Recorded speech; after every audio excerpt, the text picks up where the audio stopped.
Restructuring local debt and putting EPF and education at risk. Eran Vikramaratne points out how the government took out the interest paid on EPF to restructure local debt according to IMF guidelines. He said it was the poor man who got hit after his only saving was attacked just to please the IMF guidelines.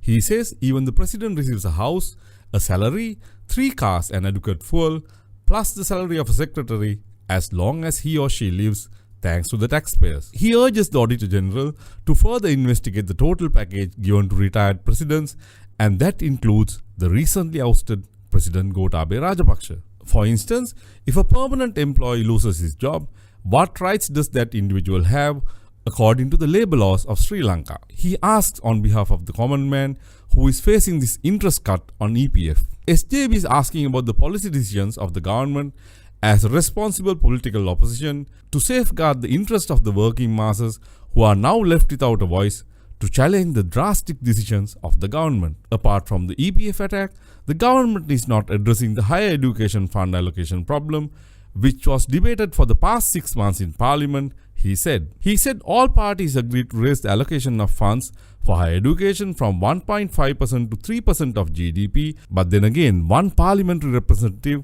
has not signed after sitting for meetings regularly.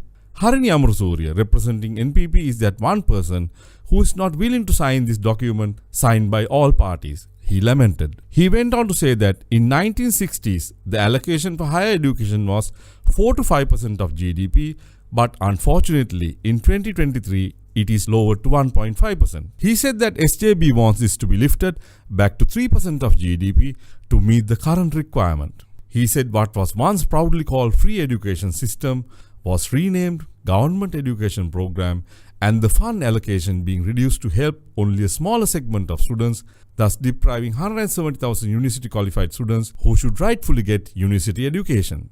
This was the case in point in 2021, he said. Only 40,000 got the chance of entering university due to this fund cut, he lamented. He said that the NPP has been fooling the masses by not letting other local and foreign universities to enter higher education in Sri Lanka, and this was the case for the past 30 years. He said SJB believes in providing a market-friendly education platform to help every parent and student in Sri Lanka to realize the higher education dream. He says SJB will never forget the lower income classes' right to access higher education, but at the same time will make the education platform more versatile to reflect the income capacities of different groups in society. He also went on to describe the disparities of primary and secondary education school system, which creates a race among parents to send students to better equipped schools mainly located in big cities. Eran said, under an SJB government, all disparities will be ironed out to offer a uniform level of education island-wide, thus eliminating such mad. මේ වාර්තාවේ පැහැදිලිව කියනවා සැපයුම් කරු රජය වෙන්න පුළුවන්